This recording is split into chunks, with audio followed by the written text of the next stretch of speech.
So we're going to talk about muscle physiology. This is the second part. But before we get going, I'd like to review just a little bit.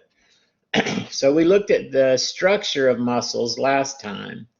And remember, what we're talking about here is skeletal muscle. So skeletal muscle, remember, is voluntary. And so when you look at skeletal muscle, it does not do anything on its own. Everything starts in the central nervous system. And then we're going to have a somatic efferent neuron, and the somatic efferent neuron is going to go to these muscle fibers. And then right here, we're going to have a synapse.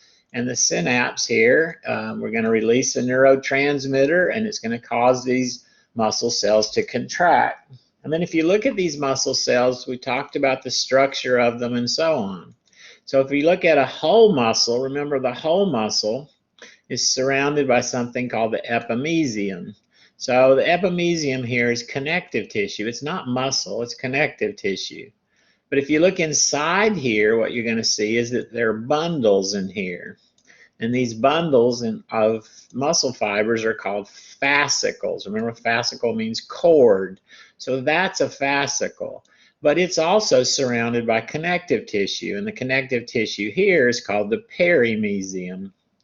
And then if you look at this and follow this, then when we wind up here, if you look at a fascicle, you see individual muscle fibers. So if we pull one of those out, it looks like this. And so here's a muscle fiber, or you could call this a muscle cell. But it's a weird kind of cell because it's a fusion of a bunch of individual cells.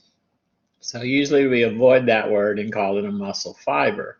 Remember, muscle fibers are just as long as the muscle is. They have lots of nuclei, and they look like this. And if you look inside them, what you see are these tiny, tiny little rod-like structures, which are not living, but they're called myofibrils. And if you pull out a myofibril, it looks like this.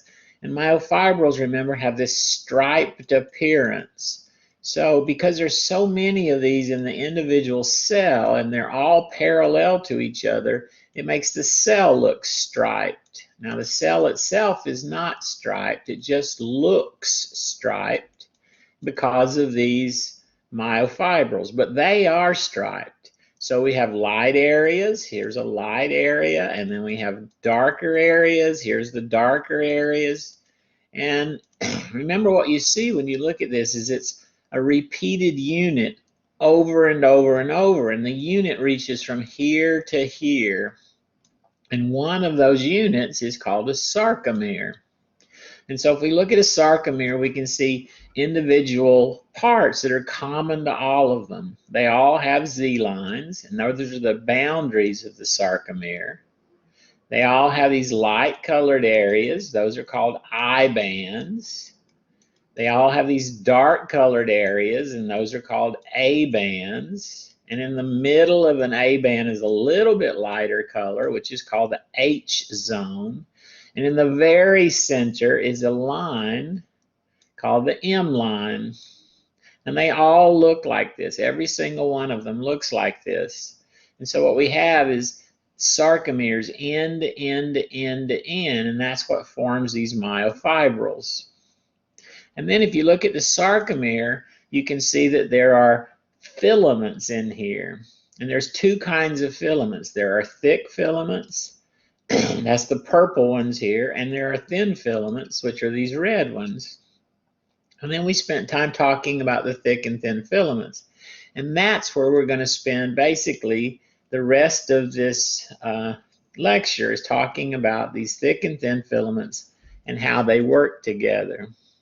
So if we look at the sarcomere, what happens is these thick and thin filaments slide past each other. So here's a sarcomere at rest. And if you look how far apart the Z lines are, that's the end of the sarcomere. This sarcomere is this long. But when contraction happens, these thin filaments slide over the thick filaments, and they slide toward the center of the sarcomere. And so now if you look at one that's in contraction, what you can see, the distance here between the Z lines is very small. And if you look here and look at the size of the H zone over here, it's wide, but if you look at it here, it's very small. If you look at the size of the I bands here, they're big, but here they're very, very small. So the thin filaments have slid past the thick filaments toward each other. It's almost as if you take your fingers and interlock your fingers and then slide them in so that there's no space left. That's kind of what happens. Well, that happens at every single sarcomere. So that happens there, and then this one happens here, and so on. And if it happens at every single sarcomere, then this whole thing is going to get shorter. And because it happens forcefully, if something is attached right here, it's attached, what's going to happen is we're going to pull on it. And so if a bone is attached here by way of a tendon, and a bone is attached here by way of a tendon, when we do that, we're going to pull those two bones closer toward each other. And so we're going to produce the movements of the skeleton. And what we're going to talk about today is how is that accomplished? And so what we're going to do is we're going to look at the contraction cycle of skeletal muscle. Well, the first thing we need to do is define what contraction means. As soon as you hear the word contraction, most people, including me, think of shortening. Think of something getting shorter. So it was this long and now it's this long, and that's exactly what we've seen before. But that doesn't have to happen. Because what contraction really means is that there's pulling happening. There's pulling happening. Well, if it can, it will move. But it could also be like this, where this is firmly attached, firmly attached. Well, I'm still going to pull and pull hard, but no shortening is going to happen because these are too difficult, too heavy to move. That's still a contraction. So contraction can't mean shortening because this is also a contraction. So what contraction really means, pulling, it means tension production. So even if there is no shortening, a contraction can still happen as long as tension production goes up. So what is tension? Well, I use the word pulling, but it's a force. It's a force that's created when muscles contract. And again, it doesn't have to result in shortening. Look, if I were to stand here, and this is, say, the wall of my house, there's my house right there, and I'm going to stand outside, and I'm going to push against that wall as hard as I can possibly push. Does anybody in here think that wall is going to move? Do you think the wall is going to move? I'm not nearly that strong. I'm not somebody like Thor or something. I cannot push that wall and make it fall down.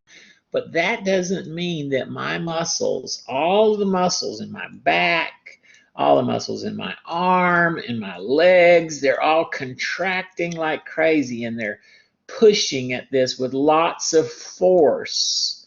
There's lots of force here, but it's not enough force to make this thing move.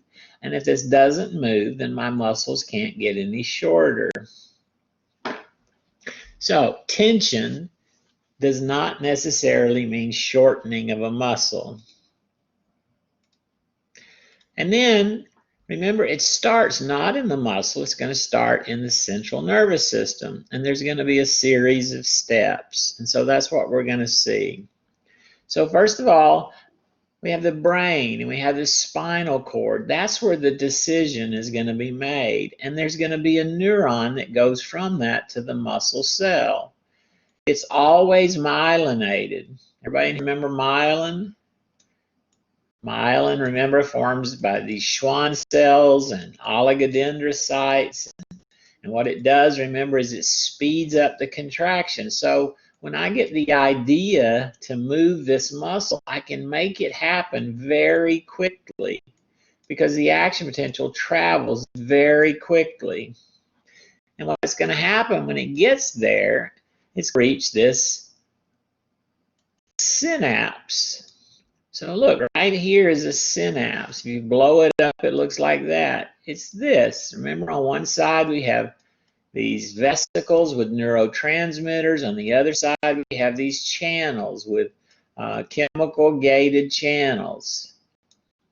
Well, that synapse has a special name. It's called the neuromuscular junction. It's easy to remember because it's between neuron and muscle, the neuromuscular junction. And that's what this is right here and right here and right here. And if you blow it up, that's what it is right there. And remember, there's a neurotransmitter. Well, the neurotransmitter at skeletal muscle, there's only one of them. It's always acetylcholine. ACH stands for acetylcholine. And that is the only neurotransmitter at skeletal muscle. So it's also easy to remember.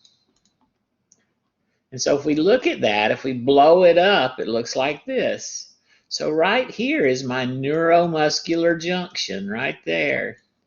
And then here's one, and here's one, and here's one, right where the neuron and the muscle cell come together. And then if you look in here, you see these little black dots. Those are the vesicles. And those vesicles have the neurotransmitter in them. And that neurotransmitter is always acetylcholine. So that's acetylcholine, that's acetylcholine. Over here, that's acetylcholine, that's acetylcholine. These are all acetylcholine. And it looks like this. So our action potential is going to come down here like this. And when we get here, we already know what's going to happen.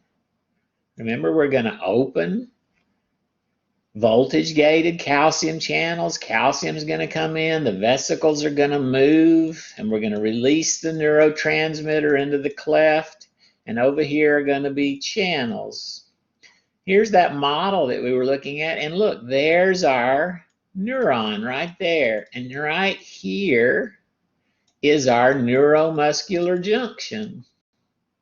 And here, if you look at this cell right here, it's all folded up like crazy. That's the neuromuscular junction. So this is where we're going to release the neurotransmitter. It's going to go here, and we're going to release it. And over here, we're going to get another action potential. But this action potential is going to be on the muscle cell. So remember what happens? We open the voltage-gated calcium channels. We release the calcium. Calcium comes in, we release the neurotransmitter.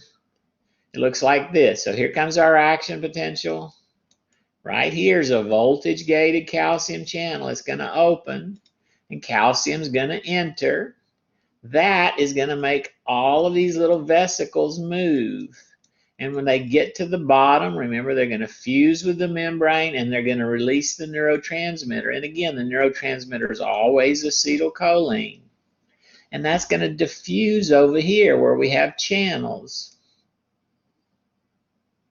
And so if we look at those channels, it looks like this. So here comes our acetylcholine right here. And here's our channels.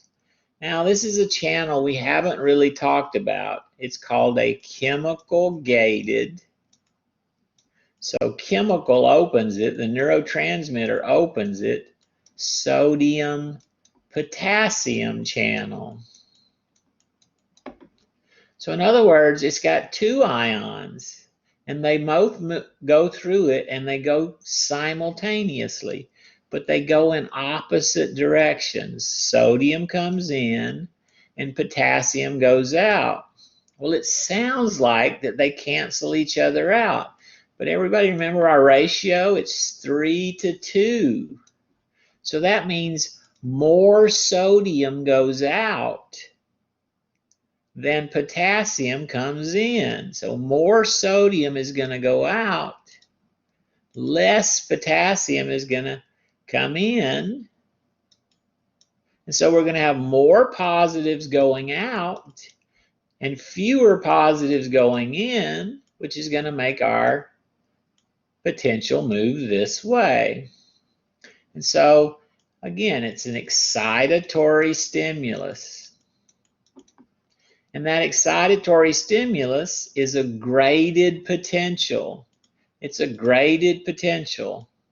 And we've talked about graded potentials. Remember, we talked about EPSPs and IPSPs. EPSP, excitatory postsynaptic potential. IPSP, inhibitory synaptic potential. But this is an EPSP, but an EPSP at the neuromuscular junction at this particular synapse has a different name. It's called an end plate potential. But it is exactly the same thing as an EPSP. So right here, there's our end plate potential where this happens. That's our EPSP, but remember, it's not called that. It's called an end plate potential. And that end plate potential is going to move our graph this way. And if I reach threshold, what's going to happen is I'm going to get an action potential. Because at threshold, we're going to open voltage-gated voltage-gated sodium channels, just like we did before. And so this graph is going to shoot up. It's going to look like this. We're going to reach threshold. It's going to shoot up, goes up to plus 30, and then those voltage-gated potassium channels are going to open. It's going to come back down, and we're going to get an action potential on the muscle cell. And then that action potential is going to spread down the surface of the cell. So right here is where we're going to release acetylcholine. And right over here is where those channels are.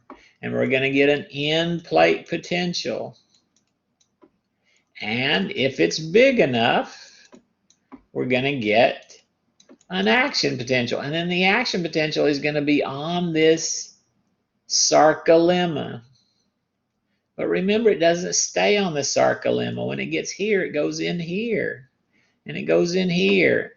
And it goes in here. And it goes all through here because these T-tubules, remember, are just enfoldings of the sarcolemma. So the action potential isn't just on the surface. It's inside the muscle cell. Now remember, we need to get rid of the neurotransmitter as quickly as possible. And so when we get rid of the neurotransmitter, we're going to use an enzyme to do that. And the enzyme that breaks down acetylcholine, the enzyme is called acetylcholinesterase, and it's abbreviated ACHE. So ACHE, acetylcholinesterase, breaks down acetylcholine. And as soon as that happens, the channels are going to close. So here's our channel. Remember, these are chemical gated. So there's the neurotransmitter right there. That's it. That's acetylcholine, and it binds to the receptor right here. When it binds, the channel opens. And remember, this is a sodium-potassium channel. And sodium-potassium channels, sodium comes in and potassium goes out. But more potassium or more positives come in than go out. And so our graph is going to move this way. And then look, as long as that neurotransmitter is there, this channel is going to stay open. So unless we want this muscle contraction to continue forever, we've got to get rid of the neurotransmitter. And there's two ways in which it's gotten rid of it. It can either be destroyed, that's that enzyme, acetylcholinesterase, is going to chop it in half, or it can also be reabsorbed. If it's reabsorbed, it comes off of this, the channel closes.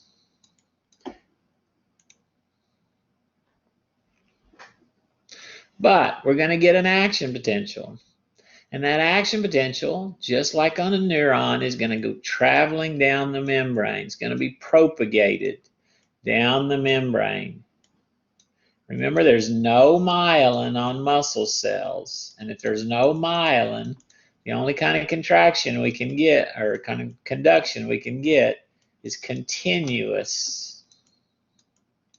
So every part of this muscle cell membrane is going to go through an action potential. But remember, the muscle cell membrane is folded in.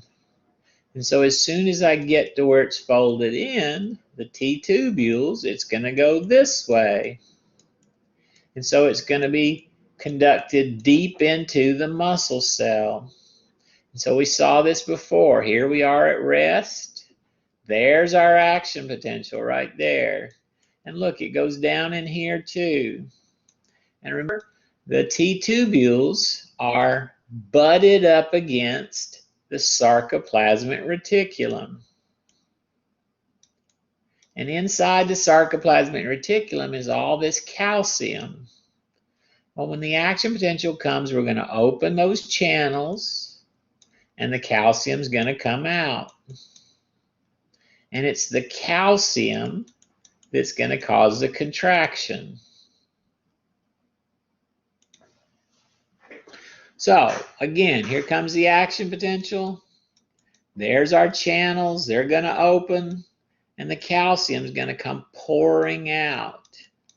And that calcium is going to go into our myofibril. It's going to go in here, in here.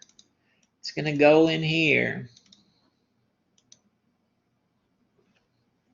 Well, here's our calcium coming out, and it goes in here. Well, remember, there are 3 proteins, or 4 proteins in here. There's actin, there's troponin, and tropomyosin, which make up the thin filament.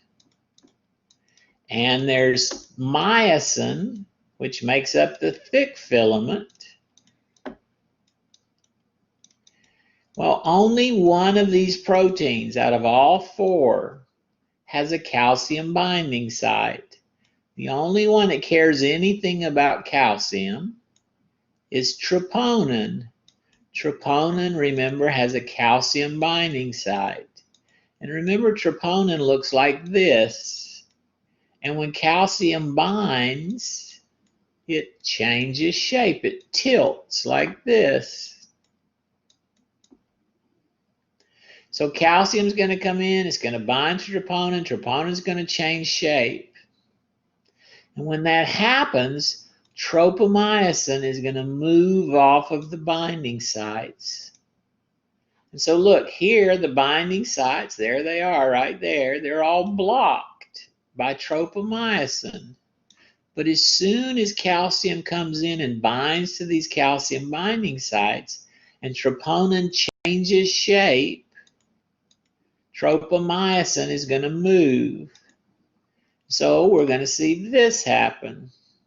There's our calcium. It binds to troponin. This is going to shift as the troponin changes shape. And look, now all of our binding sites are open. That's open, open. They're open. And remember, these are myosin binding sites. And so myosin can bind here. And that's exactly what's going to happen. As soon as those binding sites are exposed, we're going to get binding. And it looks like this. We're going to begin this contraction cycle. So the first part of this is calcium coming in. Calcium binds to the troponin.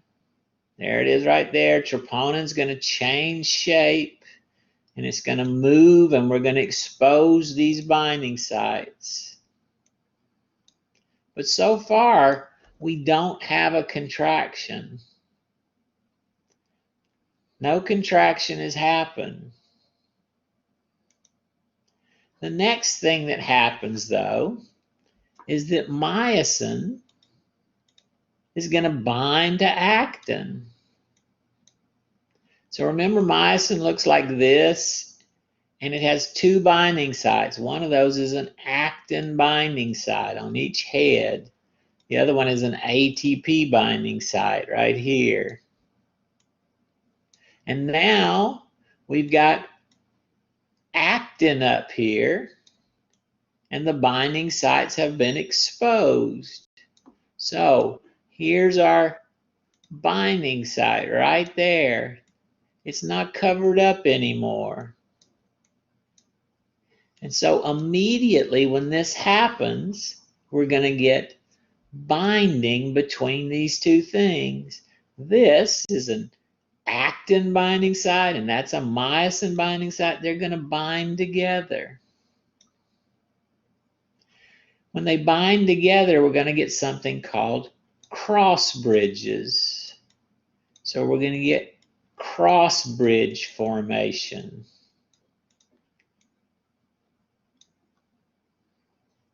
Well, remember, the myosin head is like a spring right here. It's got this spring in the neck. And remember, the heads are cocked, which means the spring is bent, it's ready to go.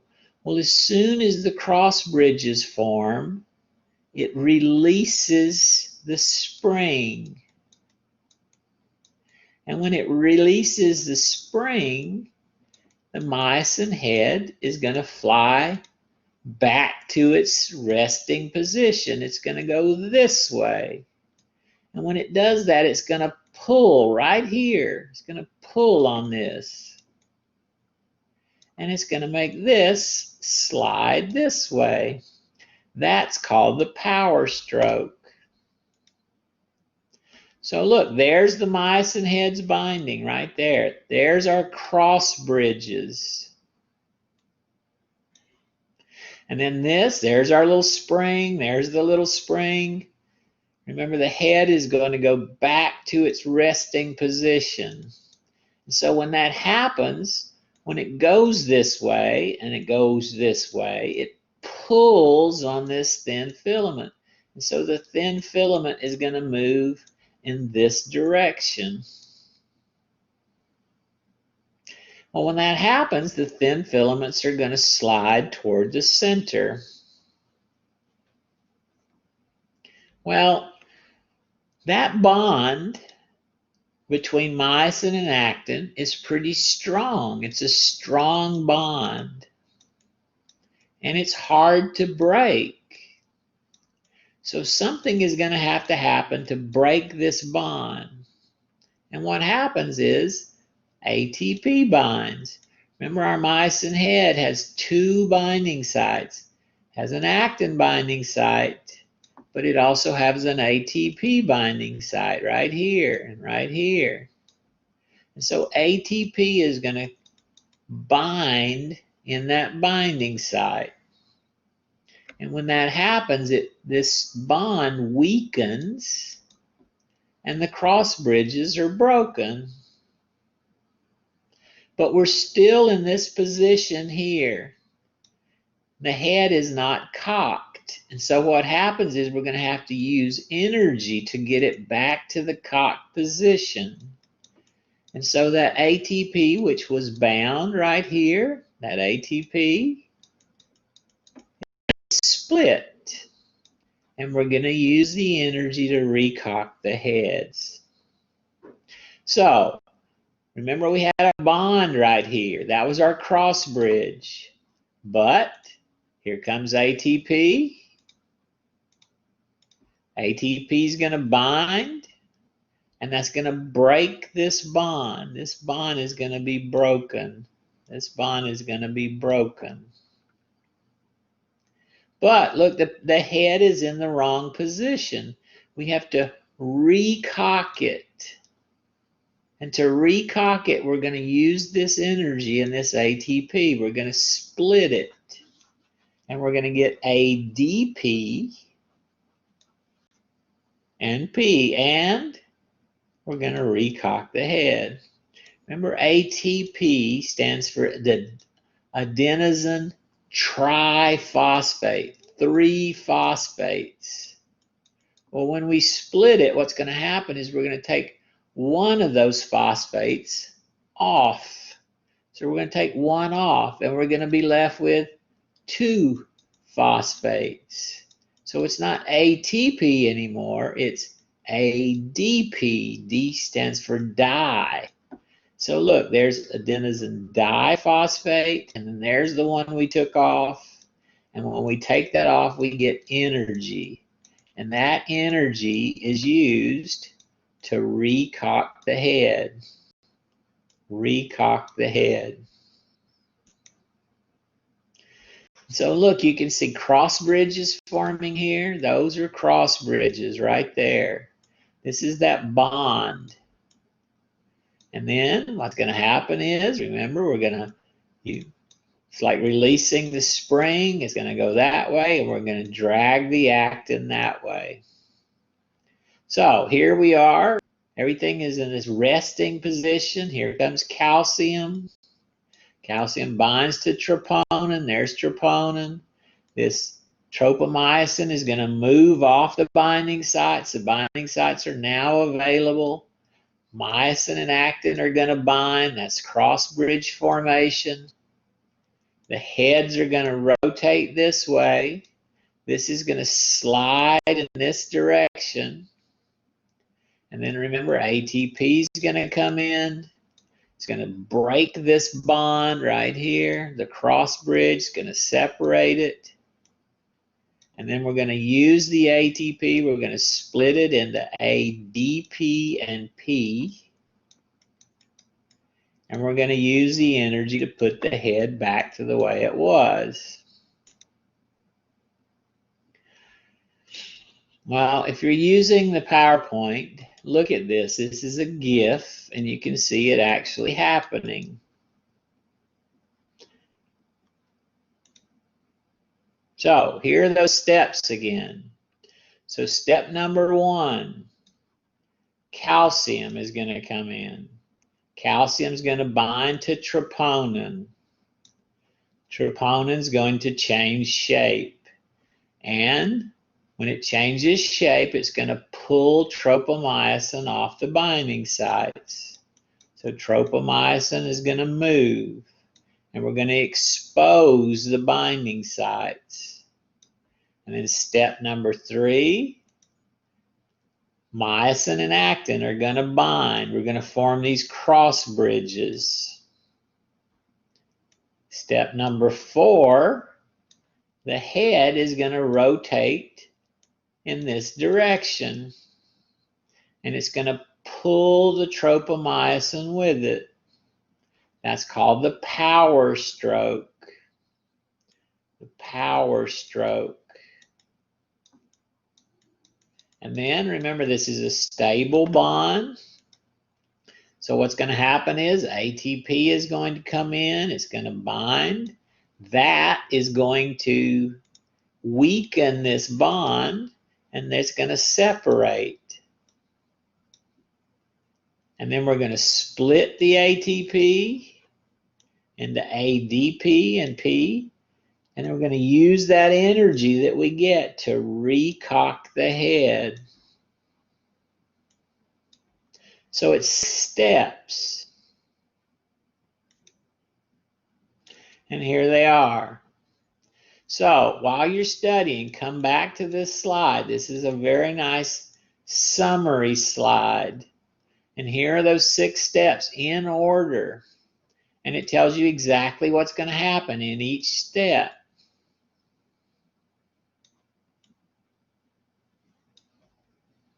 Does it make sense to everyone? Anybody have any questions?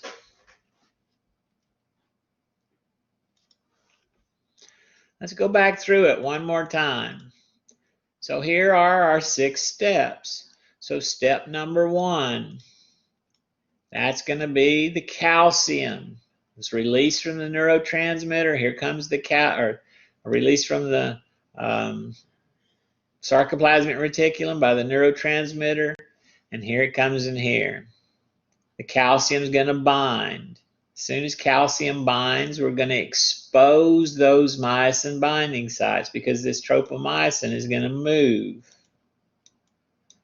So now they're open, but we do not have a contraction yet. There's been no pulling on anything attached to the muscle.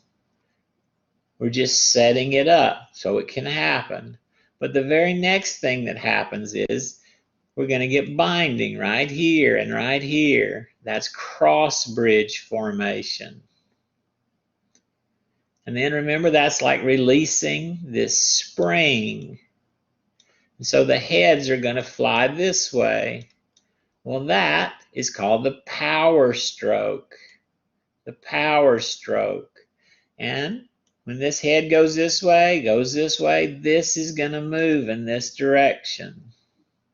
So here's where we start getting tension production. And then remember, this bond is very strong. Something has to happen to weaken the bond. And what weakens the bond is ATP binds. And when the ATP binds, this bond is broken. So the cross bridges detach. And then remember, this ATP is a high energy molecule. We're going to split it. And when we split it, remember, we're going to get ADP and P. And we're going to use the energy to recock the head.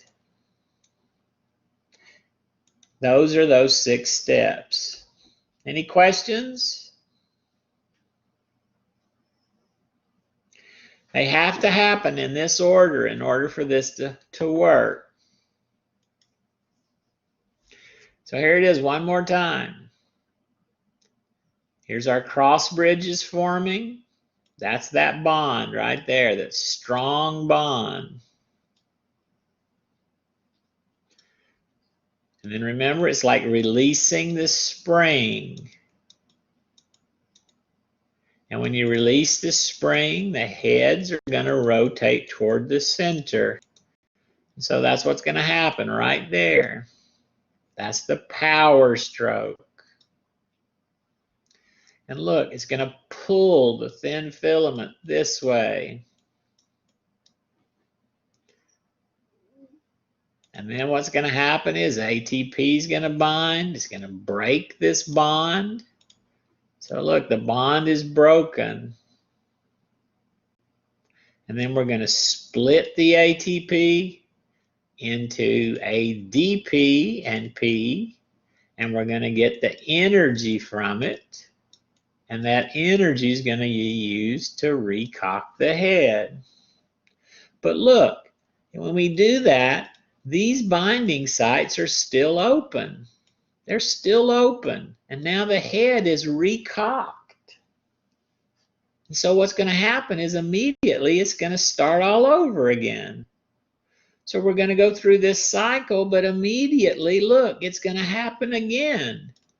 And we're going to go through this cycle, but immediately it's going to happen again.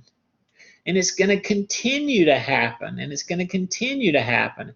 And what's going to happen to the myosin or the actin is it's slowly going to ratchet toward the center.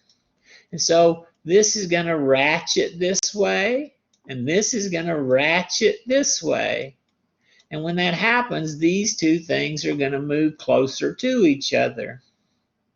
And this is going to continue over and over and over as long as these myosin heads are open, as long as they're available. So if we want to end the contraction, we're going to have to close those myosin heads because there's going to get cross bridges over and over, rotation over and over. And so the thin filaments are going to slide further and further toward the center of the sarcomere. This is a little video that you should watch. It's on YouTube. If you click this in the PowerPoints, you should definitely watch this video. And here's another GIF. You can see it moving as well. And this is another GIF. And what you're going to see is this ratcheting motion. This is going to ratchet this way. And this is going to ratchet this way. And as that happens, these two things are going to get closer and closer to each other. This sarcomere is going to get shorter and shorter. This is another little video you should watch. It's also on YouTube. Well, remember, this is going to happen over and over and over until the action potential ends.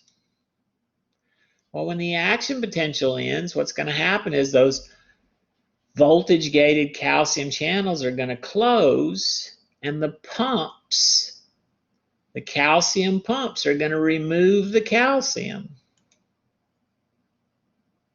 So if you look at this, this is a summary of all those steps.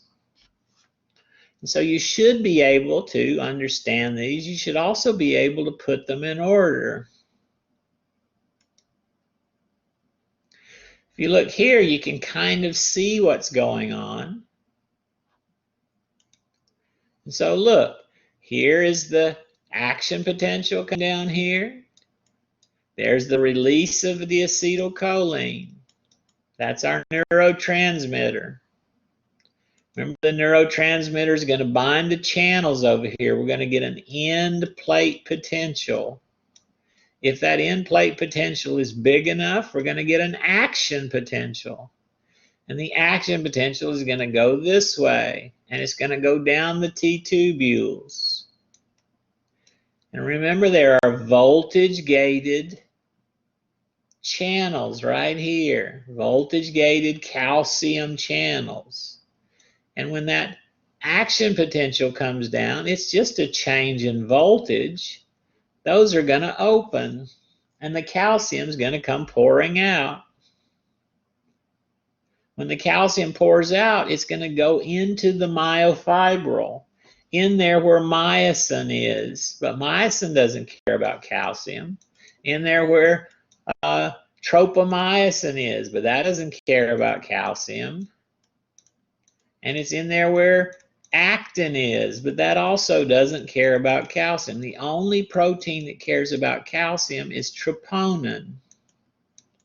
And so what's going to happen is troponin is going to do its little shape-shifting thing. It's going to change shape. And as soon as that happens, we're going to move the tropomyosin off the binding sites. Now the binding sites are available, and we're going to get cross-bridge formation, and we're going to go through that whole cycle. Cross-bridge formation, power stroke, ATP binding, breaking the bond, recocking the head, and it's going to happen over and over and over again. And it's going to continue over and over and over again until the action potential ends. Again, here's that contraction cycle. And again, it happens over and over until the action potential ends. And then when the action potential ends, what's going to happen is we're going to pull the calcium out of here. We're going to remove it. It's going to go back into the sarcoplasmic reticulum. And now look, the binding sites are closed. And so no matter how hard it tries, there's no place to bind here. And so fewer and fewer binding sites are going to be available. And so we're not going to have as many power strokes. Here's that calcium being removed back into the sarcoplasmic reticulum. And what's going to happen is the contraction is going to come to an end. So if you look at this. Here's our sarcomere, and here's a real one over here. And then remember all those steps. Calcium's going to come in. We're going to bind to troponin. Troponin's going to change shape. We're going to move tropomyosin off the binding sites. We're going to get myosin and actin binding. We're going to get the power stroke, and it's going to ratchet in like this. And remember, it's going to happen over and over again. And so look, this is going to get shorter. And it keeps happening. This is going to get even shorter. And look, you can see it here.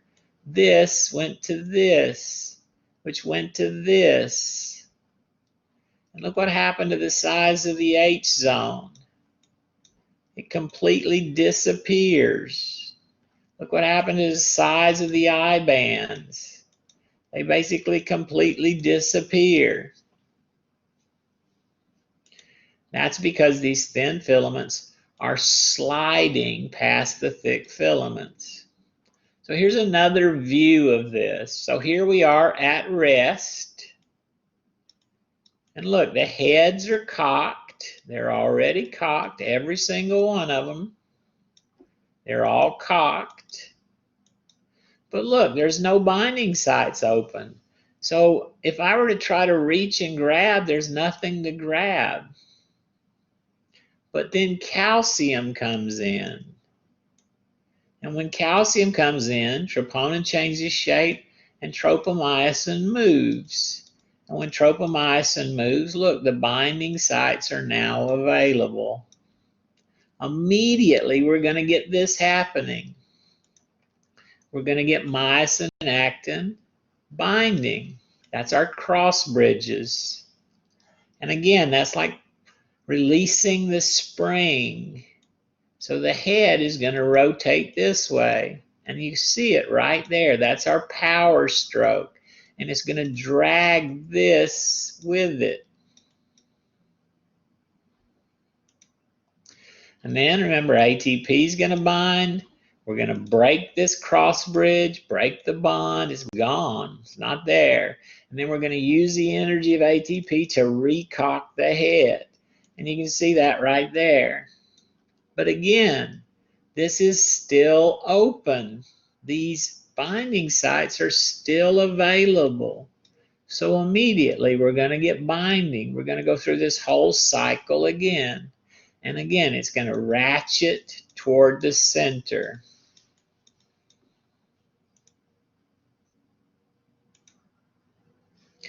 This is a really nice GIF because you can see the individual little heads doing that contraction cycle, and you can see the tiny little ratcheting that happens in here.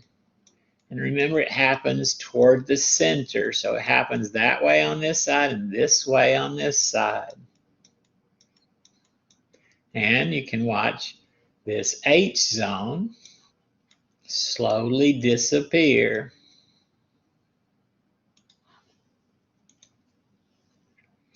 Here's our summary again. Again, you should know these steps. You should be able to put them in the right order.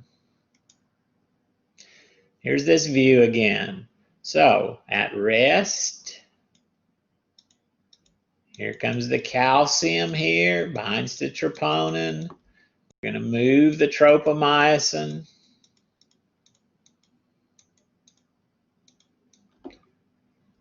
And then we're going to get myosin and actin binding. We're going to get our cross bridges. And then we're going to get the power stroke. And then we're going to recock the head, break the bond, and recock the head. And then again, it's going to happen over and over and over again.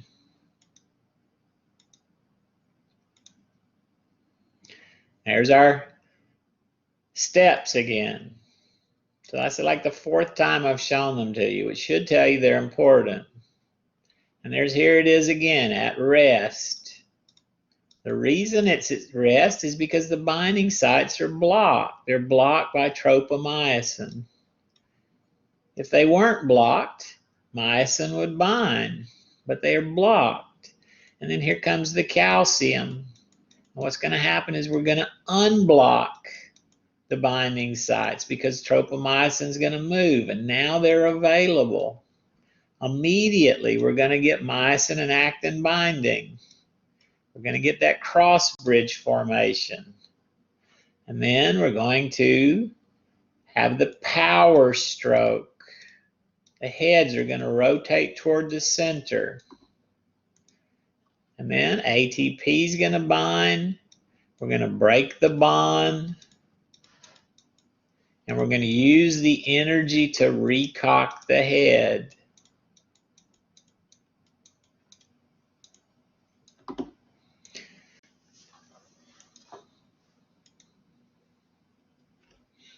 And then as long as the binding sites are available, it's going to continue over and over again until those binding sites go away. And what's going to make them go away is the action potential is going to end. So we're going to break down the neurotransmitter. Remember, that's our enzyme, acetylcholinesterase. As soon as you break down the enzyme, the action potential is going to end. We're going to remove the calcium. We're going to use those calcium pumps. And we're going to take it out of the myofibril and put it back into the sarcoplasmic reticulum. Well, as soon as the calcium comes off of troponin, it's going to go back to its normal shape. And when that happens, tropomyosin is going to slide back over the binding sites.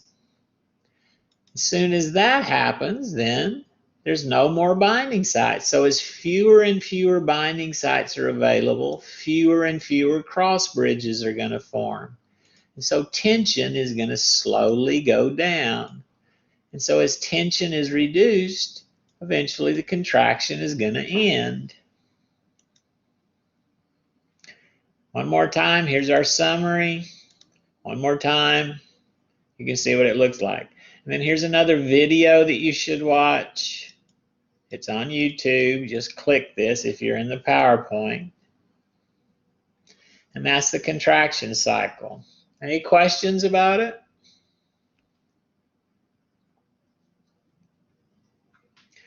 Well, remember, the whole point of contraction is tension production. Pulling. That's what muscles do. They pull. So this end, we pull this way. This end, we pull this way. And so if there's a bone attached here and a bone attached here, we're going to pull the bones closer together. It's tension production. So let's look at this tension. Remember, it's the force that's created. And so we're pulling. And that pulling is tension. We can measure how much pulling there is. When you measure it, you can see the amount of tension that's developed. This is another GIF. So as this goes this way and this goes this way, this number is going to go this way and this way. And then as it relaxes and goes this way, tension's going to go down. It's going to go back this way. Well, we can graph tension.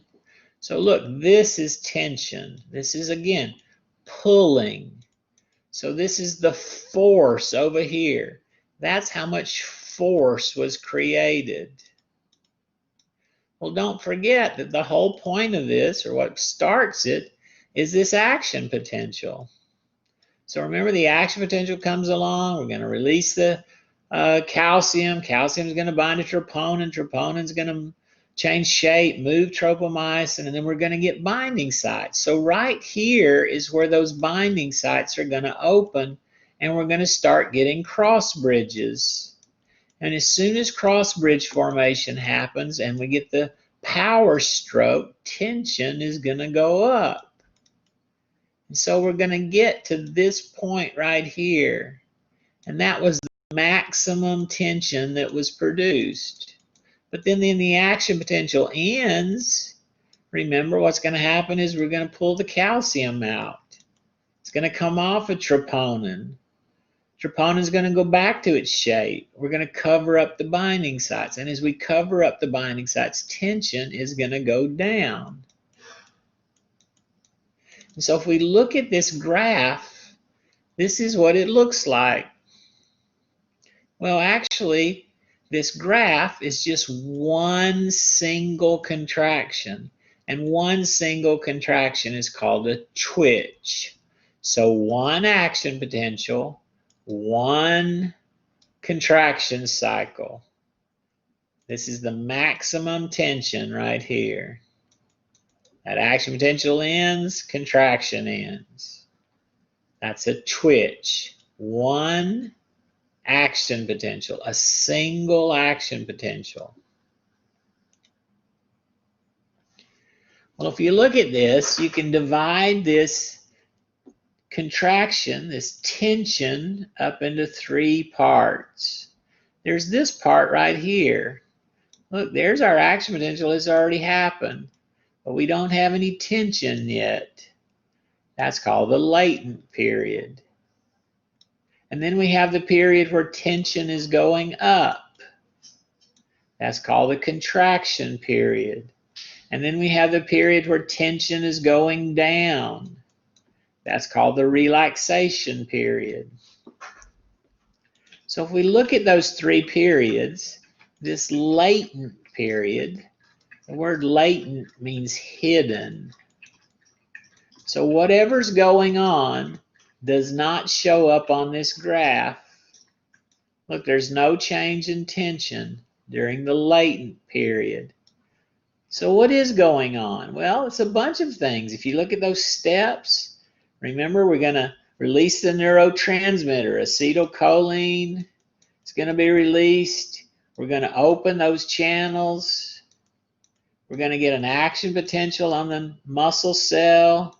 It's going to travel down the sarcolemma, down the T-tubules. We're going to release calcium. And then calcium is going to enter the myofibril.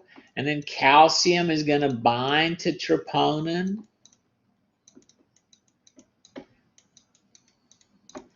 And then troponin is going to change shape.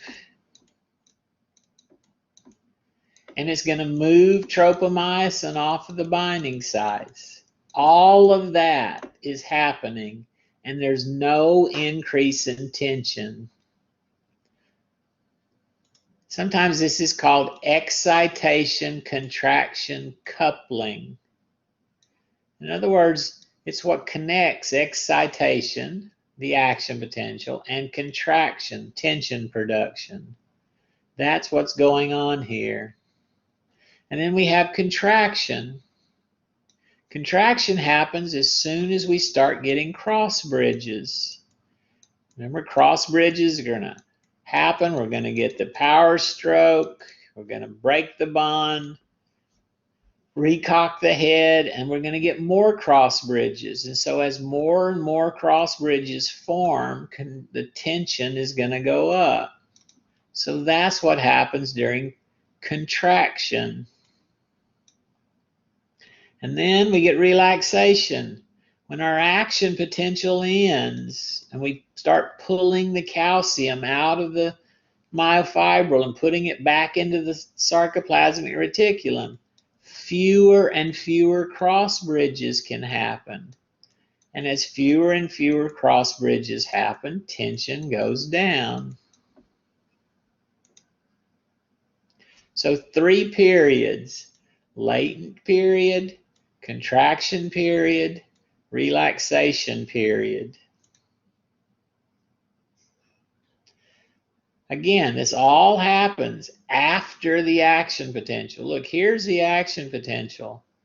And we don't start this contraction cycle till the action potential reaches its peak.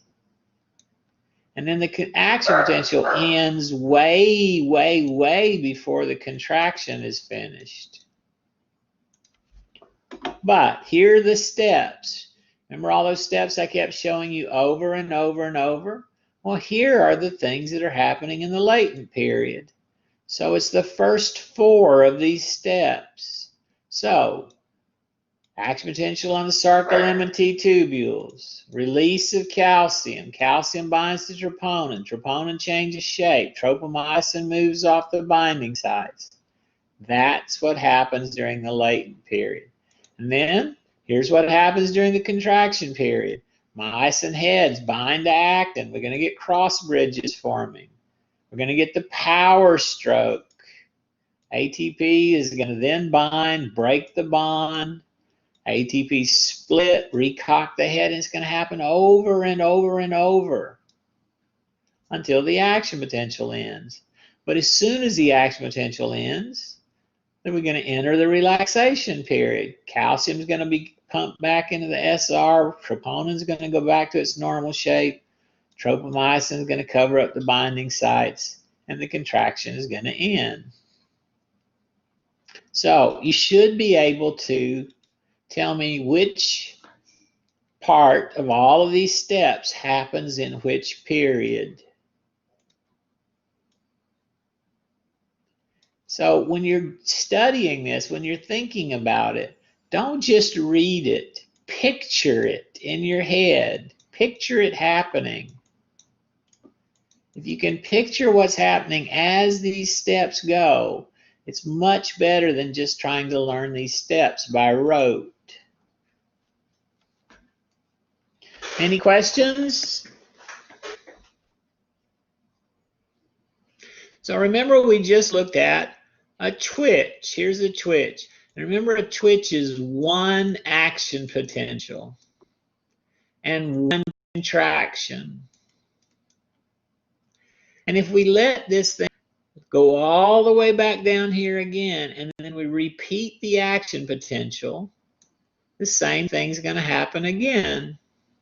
And we're going to get the same tension, the same muscle twitch. And if you look at that, it looks like this. Look, there's where we get the action potential, and then we got a twitch. We let it go all the way back down to 0, and then we gave it another action potential, and we get another twitch, and then another one, and so on. But what happens if we give it action potentials at a faster rate? We get things like this. This happens. And so let's look at these. So look, this green arrow is the action potential. That's our stimulus. So we had an action potential and we started the twitch. But look, we did not let it get back down to 0, and we gave it another action potential. So it did not have time to completely relax. And when it doesn't have time to completely relax, that means there's some calcium still in there. Some binding sites are still open because we didn't go back down to 0.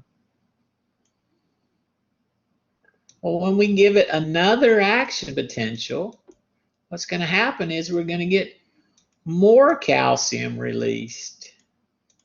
And if there's more calcium, we're going to have a bigger twitch, a bigger contraction. And then we give it even more calcium. And so we're going to get an even bigger one. And so we get this sort of thing that looks like a stair step. Because as we add more and more calcium, there's more and more binding sites. And when you have more binding sites, you have more cross bridges.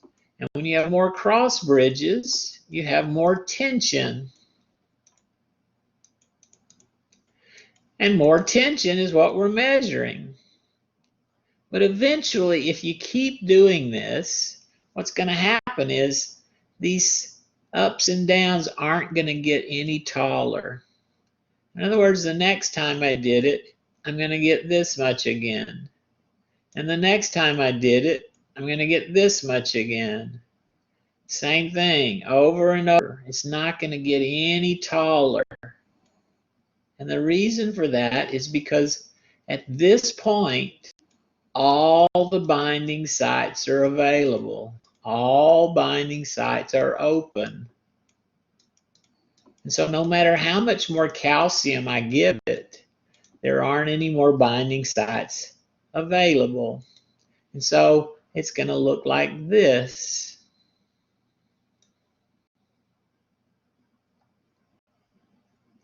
Well, when you reach that state, and this tension does not get any higher as you add more and more action potentials, we reach a different state.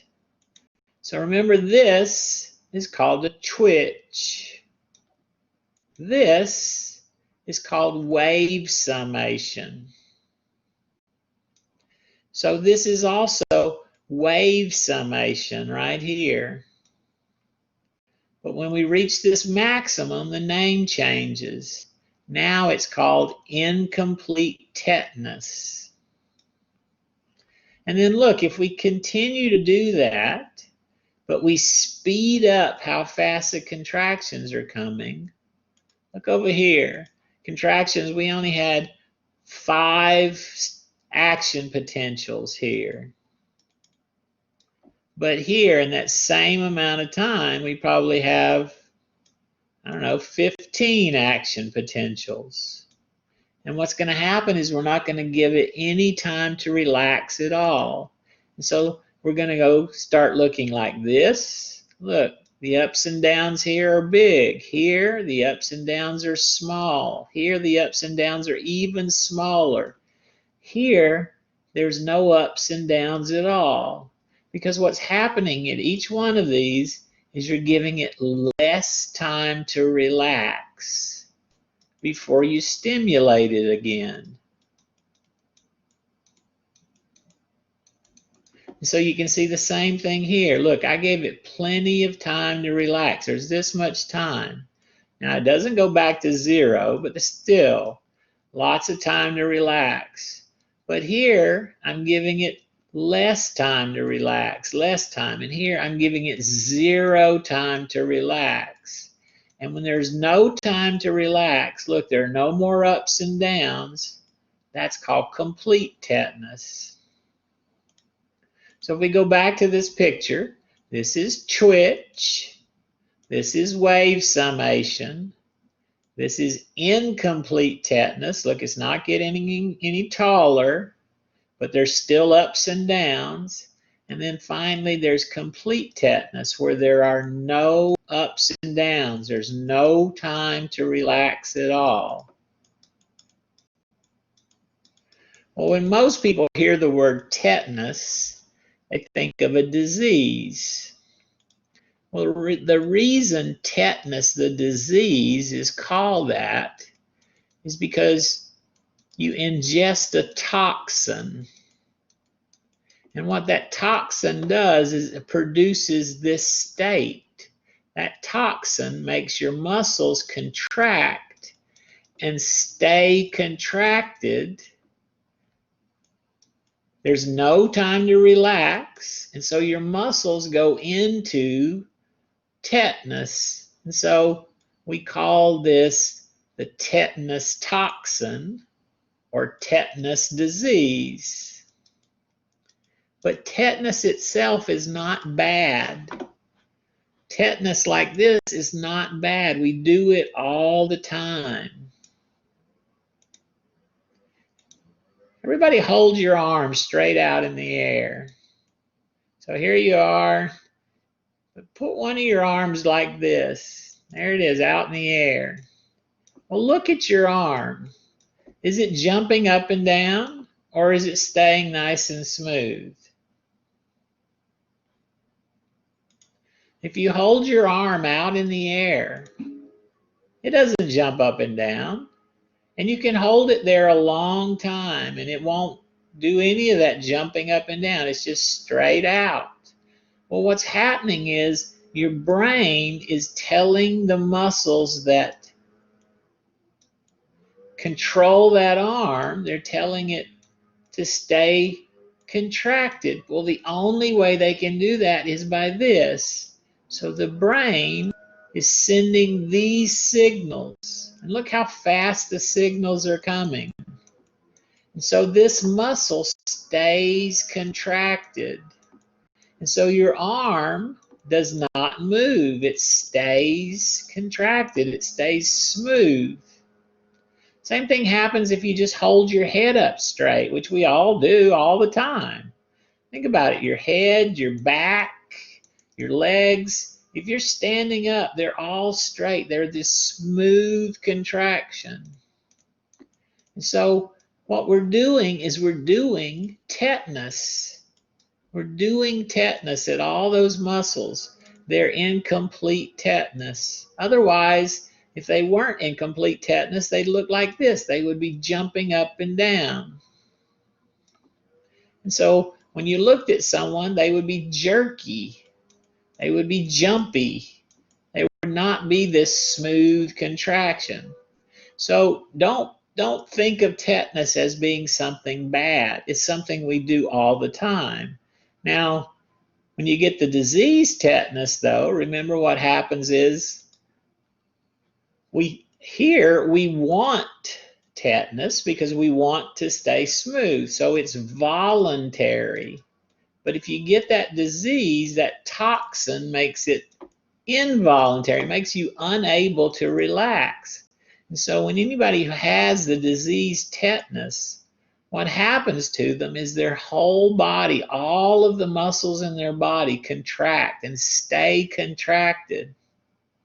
And they fall down on the floor and their back arches like crazy.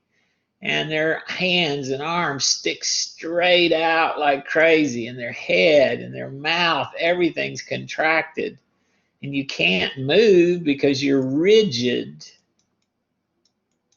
And eventually you suffocate because you can't let the diaphragm relax. And so you can't breathe in. And so you suffocate. But this is not that. This is voluntary. This is a disease. Everybody understand the difference between those two? Tetanus and tetanus disease? Great. So, one more time, we have twitch. That's one contraction. And then when we have more than one, it becomes wave summation, and it looks like this. And then incomplete tetanus looks like this. Doesn't get any higher, but it still has ups and downs. And then complete tetanus looks like this, and there are no ups and downs. Does it make sense to everyone? So these are summation. This incomplete. And this complete. Any questions?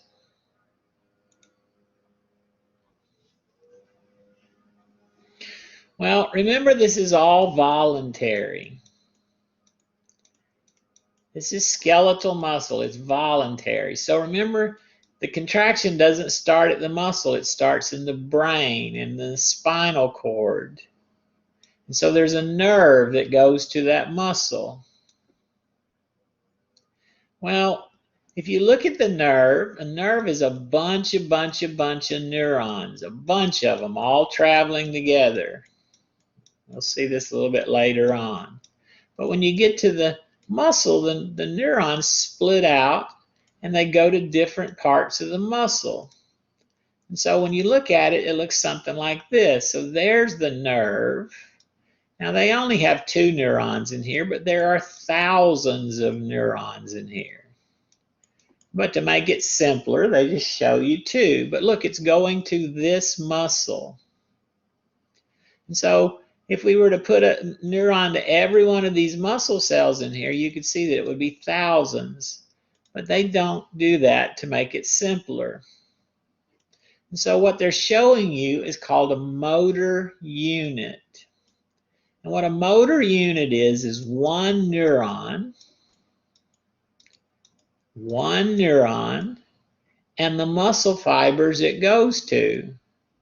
So look, this one went to this muscle fiber and this muscle fiber. That's one motor unit. One motor unit is one motor neuron and all the muscle fibers it goes to.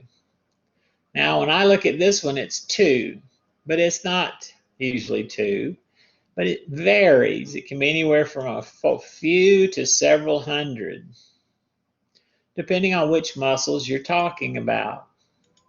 If you think about small muscles have lots of motor units.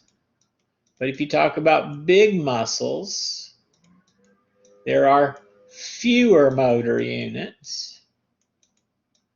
And each motor unit has more fibers to it.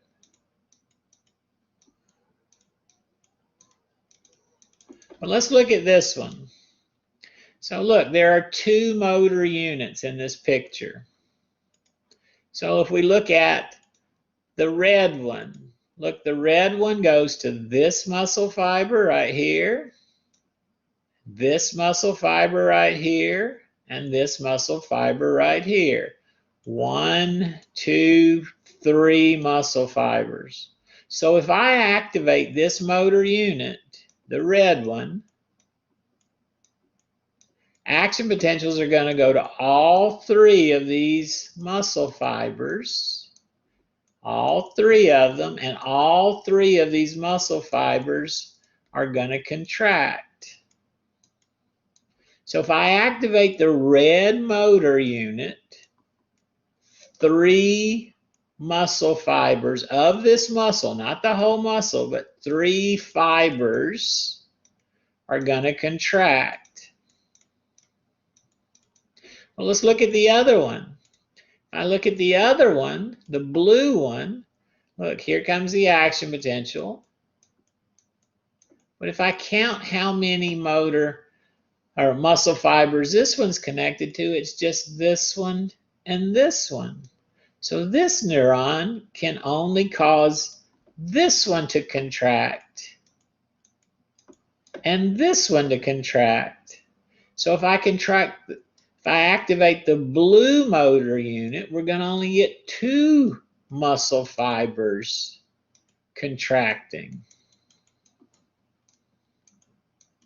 Does it make sense? So look at this. What is the minimum number of muscle fibers I can contract in this picture? What is the minimum number of muscle fibers I can contract in this picture? It's 2. That's exactly right. And the way I would do that is I would activate the blue motor unit. Can I contract 3 muscle fibers in this picture? Yes. Can I contract 4? No. Exactly, Edenia. Very good.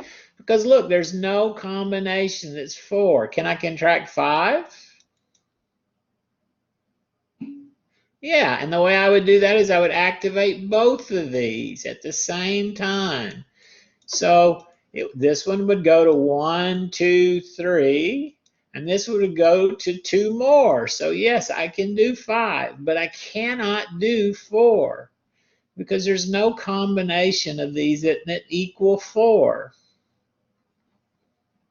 But look at this. If this were to continue and we keep drawing these, so let's draw a few more fibers. So here's a fiber, here's a fiber, here's a fiber, here's a fiber, here's a fiber. All of these muscle fibers, they all have motor units going to them. So it's going there, it's going there, it's going there. We got this one is going here, it's going here, it's going here. We got so on. So what that means is that I can contract varying numbers of these muscle fibers. And so when I look at it, I'm going to get different amounts of tension. So look, if I only contract motor unit 1, this is how much tension I'm going to produce, whatever that number is. But if I contract 1 and 2, look, I'm going to contract this and this. I'm going to get this much tension because this came from 1 and that came from 2. I'm going to get this much tension. And if I contract 1 and 2 and 3 all at the same time, I'm going to get this much tension because I got 1, 2, and 3. And so I'm going to get that much. So look, this muscle can contract varying numbers of these motor units. And when I vary the number of motor units, I'm going to vary the tension that's produced by this muscle. So at your desk, as you sit there, you probably could look at your desk and find something that weighs very little. It weighs hardly anything at all. Pick it up. Whatever it is, it could be a piece of paper, it could be a pencil, but it weighs almost nothing. Now put that down and look on your desk and find something that's bigger. Like, I don't know, a pad of paper or your keyboard or something like that. You're going to use the same muscle, but that weighs more. And so what's going to happen as it weighs more is that you're going to have to activate more motor units. So look, if you only picked up that piece of paper, you might only need this motor unit. So just this tiny bit of muscle is all that's going to contract to pick up a piece of paper. But if you pick up something like a stapler, you're going to need both of those motor units.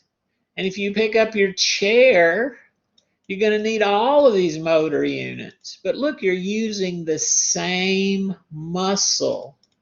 The same muscle can be used to pick up light things, medium things, and then big things. And the way you do it is you activate more and more motor units. And so if you look here, here is that muscle that we're talking about. Well, right now, no motor units in this muscle are activated, and no tension is produced. But if I activate this many motor units, look, there's only 2 motor units out of all the ones that are available. I'm going to get this much tension. If I activate this, look, it's 1, 2, 3, 4, 5 motor units. Out of all the ones available, I'm going to get this much tension. If I activate this one, it's 1, 2, 3, 4, 5, 6, 7, 9 motor units. I'm going to get this much tension, and so on. But look, from here to here, every single motor unit is activated, and I cannot produce any more tension. It's exactly the same. It's the maximum that muscle can produce. And I get to choose how many motor units I'm going to activate. And it's my brain and spinal cord that does the choosing. Well, how do you know how many motor units you're going to need? How do I know that I need this much tension to pick up a book? Well, I have picked up books my whole life. And so when I look at a book, and here's a book laying on a table, if it's a book that's this thick, I can estimate how much that thing weighs compared to a book that's this thick, because I know what books weigh. But can you be fooled? Have you ever picked something you thought was going to be really heavy, but it actually turned out to be really light? What happens? In other words, I don't know, you're painting a house, and here's a can of paint, and you think this can of paint is full, but when you go to pick it up, it's actually empty. Well, what's going to happen is when you stand there and look at this can of paint, and you think it's full, you think I need this many motor units. But when you actually picked it up, you only needed that many motor units. In other words, you picked up, it used too much force, and this thing's going to fly up in the air. You might even hurt yourself almost because you miscalculated. Well, that can happen. You can activate the wrong number of motor units. Another thing is, if you look at this one here, look, there are 3 motor units we're looking at. There's a blue one, a purple one, and a red one. Well, I only need the tension that's produced by a single motor unit. So I'm going to hold my arm out, and I'm going to put in my hand a glass of water. So it's going to take a certain number of motor units to hold up this glass of water. But I just want to hold it and hold it and hold it. Well, motor units, muscles, get tired. Look, it only takes 1 motor unit to hold it up, but that motor unit is going to get tired. But look, I'm not using the whole muscle. I have 3 motor units in here available, but number 1 is tired. And when number 1 gets tired, it's going to just have to stop working. But the glass doesn't fall, my arm doesn't fall, because what I'm going to do is I'm going to switch over, let motor unit 1 relax, and I'm going to use motor unit 2 for a while. But it's going to get tired. And what I'm going to do then is I'm going to switch over and use motor unit 3 for a while until it gets tired. Well, while motor unit 3 is working, motor units 1 and 2 are resting. So I gave them some time to rest. And so when motor unit 3 gets tired, what I'm going to do is start over and use motor unit 1 again until it gets tired, and then use motor unit 2 again until it gets tired. Let them rest while motor unit 3 is working. And while they're working, motor unit 3 can rest. And so the tension stays pretty much the same, and the glass stays still. That makes sense?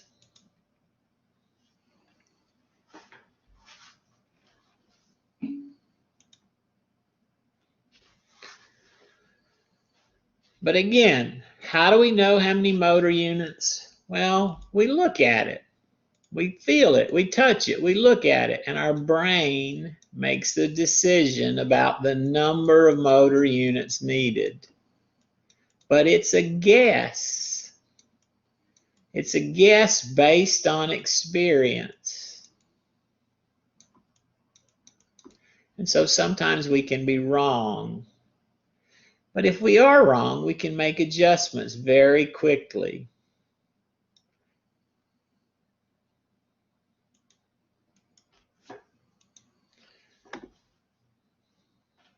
So we can activate more or fewer motor units. And we do that by activating more or fewer neurons.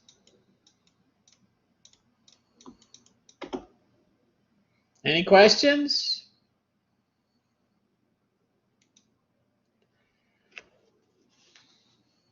So look at this cartoon right here. So it's 4 guys, they're operating on someone on the table, they're doing brain surgery. And then look, this one guy says, "Whoa, that was a good one. Here, try it, Hobbs. Just poke his brain right where my finger is." Well, I like this because it's kind of funny. But at the same time, it illustrates exactly what we were talking about. The muscle that makes this leg do this, the leg muscle does not do it on its own. The brain is choosing it. And so when the guy pokes the brain sends action potentials to that leg, to the motor neurons, the motor units of the leg. And when you activate the motor units, the muscle contracts. And so his leg flies up. Now, I don't know if you can actually poke somebody's brain with your finger and make that happen, but I guarantee you if he were to be using electrical stimuli, so let's get rid of the word poke here, and let's put, if you stimulate this part electrically, his leg will fly up. That is absolutely true. Does it make sense? Because skeletal muscle is voluntary. It does not decide to do it. You decide. You volunteer the muscle to work. And the part of your body that does that is the central nervous system. Any questions?